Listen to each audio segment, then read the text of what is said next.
What if I told you that your thoughts alone can literally make you sick or heal you? That's documented neuroscience. Stress hormones triggered by your thoughts can downregulate your genes and create disease. Did you know that? But here's the incredible part: the same mechanism that's keeping you stuck can be harnessed to completely transform your life. I'm about to share mind blowing research from neuroscientist Dr. Joe Dispenza that explains why 95% of your life and mind life is running on autopilot. Why you keep recreating the same problems over and over, and the exact science behind breaking free. This is not just theory. And by the end of this deep dive, you will understand exactly why your past keeps showing up in your present and the proven process to rewire yourself into who you are meant to become. Hey, I'm Lydie. Why do I insist in talking about this stuff? Because I love it. Can't you tell? I've been geeking on that stuff for years. So let's dive in. Let me ask you something. How many of your thoughts today were actually new thoughts? Well, according to Dispensa's research, apparently we think 60 to 70,000 thoughts per day, but 90% of them are exactly the same thoughts we had yesterday. Now think about this over and over. Let's repeat it, okay? 90% of your thoughts are exactly the same thoughts you had yesterday. That means that by the time you're 35 years old, 95% of who you are is a drum roll, memorized set of behaviors, emotional reactions, unconscious habits, and beliefs that function like a computer program. That's crazy. Think about it for 1 second. Only 5% of you is actually making conscious choices. The other 95%, well, that's on autopilot. Here's what your typical day looks like on autopilot. You wake up and immediately start thinking about your problems. True or true? Those problems are literal circuits in your brain, memories that are connected to people, places, and emotions from where your past. The moment you recall these memories, you feel same emotions, they come back. So you're starting your entire day in the past. Now, how sad is that? How you think and how you feel creates your state of being, which means your familiar past becomes your predictable future. So, what happens? You grab your phone, you check WhatsApp, your text, mails, social media. Now you feel connected to everything familiar in your life. You get out of bed the same side, mm? Brush your teeth the same way, drive to work the same route, see the same people who push the same emotional buttons. You are doing this to yourself unconsciously. All right, let's talk about why this is important to me and where this is getting even wilder. Your body has become addicted to the emotion of your past. When you experience something emotional, your brain takes a snapshot. That's how long term memories are created. The stronger the emotional reaction, the deeper the memory gets wired. Now, every time you think about that experience, you're firing the same neural circuits and feeling the same emotions as if it's happening right now. Your body does not know the difference between an experience that's creating the emotion and the emotion you're creating by thought alone. Again, ponder, take this in. So that means that if you keep thinking about that betrayal, for example, from 5 years ago, your body is chemically living in that betrayal every single day. We need a long pause for this one. Yep. Here's the addiction cycle. You have a fearful thought, you feel anxiety, then your brain checks in with your body and says, yeah, you're anxious. So you start thinking more fearful thoughts that match how you feel. And that redundancy, that repeated cycle, that is what conditions your body to become the mind. So people literally become addicted to the problems and conditions in their life because at least they can feel something familiar. They use their boss, for example, to reaffirm their addiction to judgment. They use their ex to reaffirm their addiction to suffering. The emotion from past experiences give your body and brain a rush of energy. So people become chemically dependent on those feelings. When it comes time to change, your body actually fights you because it wants its emotional fix. That's why when you start healing or growing, you feel uncomfortable. It's hard. You feel restless or like something's wrong. That's only because your body is literally in withdrawal from its emotional addiction. It's like me, for example, I'm on a thing where I'm trying to shed some weight. So I like fasting. Some weeks I challenge myself to water fast for a couple of days. And I love that mental clarity that I get. But that means that I don't get my one little coffee a day. So after about 2 days of just water fasting, sometimes I get a huge migraine. My body's in withdrawal. So everybody understands that withdrawal. So here, going back, we're saying that when you're going to be attempting to change, your body is going to go in withdrawal. So that's my quest right now. How do I get my body not to go back to that emotional addiction?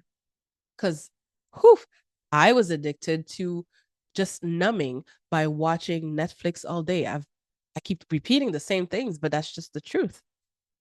All right. Have you ever wondered why you keep attracting the same type of relationships, the same financial struggles, the same health issues? So here's the science.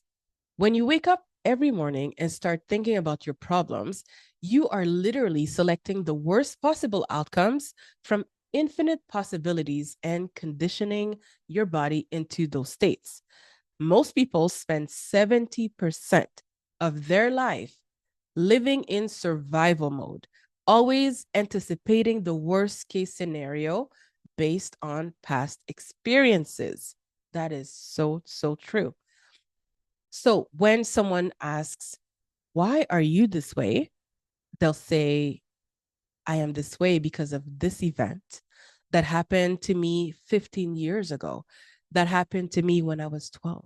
What that means biologically is that the person hasn't been able to change since that event. Every time they recall that event, they're producing the same chemistry in their brain and body as if the event is occurring, firing and wiring the same circuits, sending the same emotional signature to the body. Like I feel you need to like rewind 10 seconds and hear this again. This is why your personality is creating your personal reality. You are not a victim of your genes or your past. You are a victim of your unconscious thoughts and emotions that keep rehearsing every single day. Now, here's the part that will blow your mind about why change feels impossible. It is not impossible, but it feels difficult. When you try to make different choices, your body is literally rebelling against you. Let's paint a picture. Let's say you decide you're going to change, okay? So you step into that river of change and make a different choice. All of a sudden, you don't feel the same way. Your body says, whoa, wait, you've been doing this for 35 years. You're just going to stop feeling stressed, stop feeling guilty, stop complaining and making excuses. Whoa, no, your body is now the unknown, and the unknown feels unsafe. So your body starts influencing your mind and says, start tomorrow. You're just too much like your mother. You'll never change. This doesn't feel right. So just don't bother with it. If you respond to that thought as if it's true, that same thought is going to lead to the same choice, which is going to lead to the same behavior, which is creating the same experience, which produces the same emotion, and you're back in the loop. It never stops. This is what Dr. Dispenza means when he says that the body becomes that unconscious mind. Your body has been so conditioned to certain emotional states that it's now stronger than your conscious mind. That's why we can say that the servant has become the master. People can say with their 5% conscious mind, I want to be healthy. I want to be happy. I want to be free. But the body is on a completely different program. This is why willpower alone does not work. You're fighting against 95% of your unconscious programming with 5% of your conscious mind. All right, now let's get talking about something incredibly exciting. And this is where real change becomes possible. Your brain has an amazing ability. It doesn't know the difference between what you're imagining and what you're experiencing in the real world. This has been proven through brain scans and research. When you close your eyes and mentally rehearse an action, if you're truly, truly present, your brain starts installing the neurological hardware for that experience. Have you heard that before? You're literally firing and wiring new circuits to look like the event has already occurred. So your brain is no longer just a record of the past, it becomes a map to the future. But here's the key difference between daydreaming and actual mental rehearsal. You have to feel the emotions of your future self, not just think about what you want. Most people wait for their success to feel empowered. No, no, no. We're not doing this anymore. They wait for their wealth to feel abundant. They wait for their healing to feel whole. That's the old model. Out with that. Waiting for something outside of you to change how you feel inside. No, this is the new model. Here it is. The moment you start feeling abundant and worthy, you're generating wealth. Whew. The moment you feel empowered, you're stepping towards success. The moment you feel whole, your healing begins. You cannot wait for your new relationship to feel love. You have to love yourself first and create an equal. You're causing an effect instead of waiting. This shifts you from being a victim of your world to being a creator of your world. Instead of saying, I am this way because of this person or that experience, you start saying, my thinking and feeling is changing an outcome in my life. Basically, not just visualize, but really think and feel as if I already have the thing. When I visualize now, I understand that feeling is so important. I jump for joy, literally in the body, shake it up, dance, scream. Sometimes I'm driving and I will scream for joy. Like if you imagine winning the lottery, which I do not play, we have won the lottery already. We are here, we're alive. I can only imagine somebody winning the lottery randomly, how it feels. That's how you got to do it. All right, next. The question now is, how do you actually break these unconscious patterns? How do you get beyond that analytical mind of yours that is trying to separate your conscious from your subconscious all day, every day? Well, the answer can vary if you ask different people, but this is something I have yet to master. So, do not follow my lead on this. But one of the things is meditation. But it's, again, not the kind where you just sit there trying to empty your mind. It's more of a strategic reprogramming of your nervous system. Scientifically, this is how it should work. When you sit down and close your eyes, you're disconnecting from your outer environment. So, less sensory information going to your brain means you're not being triggered by the external world.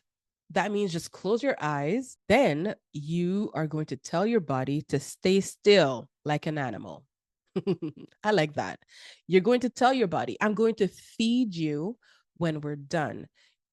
Feeding meaning that you're going to check your emails later, and whatever else you need to do. But right now, you're going to sit and obey me. You're training your body that you are the mind, not the other way around. Oof, that's good. Now, here what's going to happen during this process. Your body is going to want to return to its emotional past, always. For example, it's 8 a.m. and at this time, you usually get upset about traffic. Your body is looking for that predictable chemical state. So every time you become aware that your attention is drifting to that familiar emotion and you bring yourself back to the present moment, you are literally telling your body it's no longer the mind.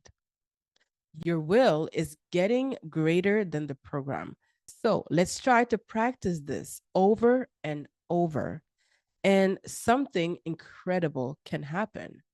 This is the crucial part right here. This is not something you can do one time. You literally are training your nervous system like you train a dog or a stallion. Consistency is everything. Here's one of the most liberating realizations you can have. Just because you have a thought, it doesn't mean that it's true. What a simple concept. We have this huge frontal lobe, right? So 40% of our entire brain, and most people just accept every thought that pops up as reality. But we have the ability to think about our thinking. That is really what separates us from the animal, but really what separates us from conscious creators to unconscious reactors.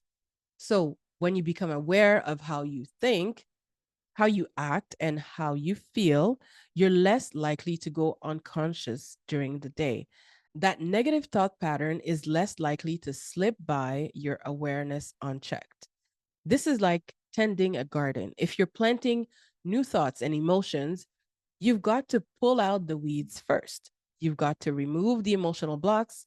That mental soil has to be broken down and prepared. And the real magic happens when you teach yourself to stay present during discomfort instead of running back to familiar patterns, running back to Netflix all day or TikTok all day.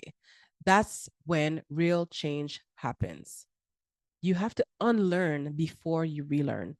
Break the habit of the old self before you reinvent the new self. Unfire and unwire old connections, then fire and wire new ones. It is really a two-step process: demolition and construction. Now, maybe you've had a few aha moments. Yeah, that is not going to change anything. People love insights because, you feel like you're making progress just by listening. Oh, taking notes. No, insights can actually become excuses. They give us permission to stay limited because now we have a story to explain our limitations. The insight is really just the beginning. The real work is turning that awareness into new choices, new behaviors, and new emotions consistently day after day until our body learns the new program. Most people would rather stay in familiar suffering than step into unfamiliar joy because at least they can predict the suffering. Okay, so how do we apply all this? What can we actually do with everything we've talked about today? Now, 5 quick steps. Step one, become aware of your unconscious patterns. Start paying attention to your automatic thoughts, reactions, emotional loops. You just notice without judgment. That's the first step. Then, step number two, practice sitting with discomfort. So, when your body is trying to return to old emotional state, you're going to choose to stay present instead. You're literally rewiring your brain. That discomfort is your nervous system that's getting an upgrade. So we're going to sit still. Step number three, daily mental rehearsal. That's probably my favorite. And I've been doing that in the mornings, like almost every morning, 7 days a week since January. You're going to spend time every day not just thinking about your future self, but feeling what it would be like to already be that person. You're going to generate those emotions in your body. Step number four, meditate strategically. So, we're going to use meditation to disconnect from our environment and train our body to obey our mind instead of the other way around. That was so powerful. Step number five, turn insights into action. Again, every time you have an aha moment, just ask yourself, what will I do differently today because of this understanding? No more just listening. We got to take action. Remember, it's not about positive thinking or manifesting. This is about understanding the hardware and software of your brain and consciously upgrading both. Now, if this video helped you understand why change has felt so impossible, please hit that subscribe button. It would mean the world to me and it will help the algorithm do its thing and show it to more people. I'm going to keep breaking down the neuroscience behind transformation because when you understand how your brain actually works, you realize you have way more power than you thought. And because I love this, I really, really do. And I really want to help you. So please also tell me in the comments, what unconscious pattern are you ready to break? What emotion has your body become addicted to? Because your awareness could be the breakthrough someone else really needs. And if you're ready to go deeper into this work with a community of people who understand the science behind change, well, check out our Teleshi community. The link is below. It's not quite open yet, but you can add your email to be on the waiting list. To conclude, here's what I know for sure. You're not broken. You're not a victim of your genes, your past, or your circumstances. You are simply running on old programming that you can absolutely change. The question is not whether you can transform your life. The question is, are you ready to do the conscious work required to reprogram yourself? Your brain is capable of incredible change. Your future self is waiting. Now go be the unconscious creator you were born to be.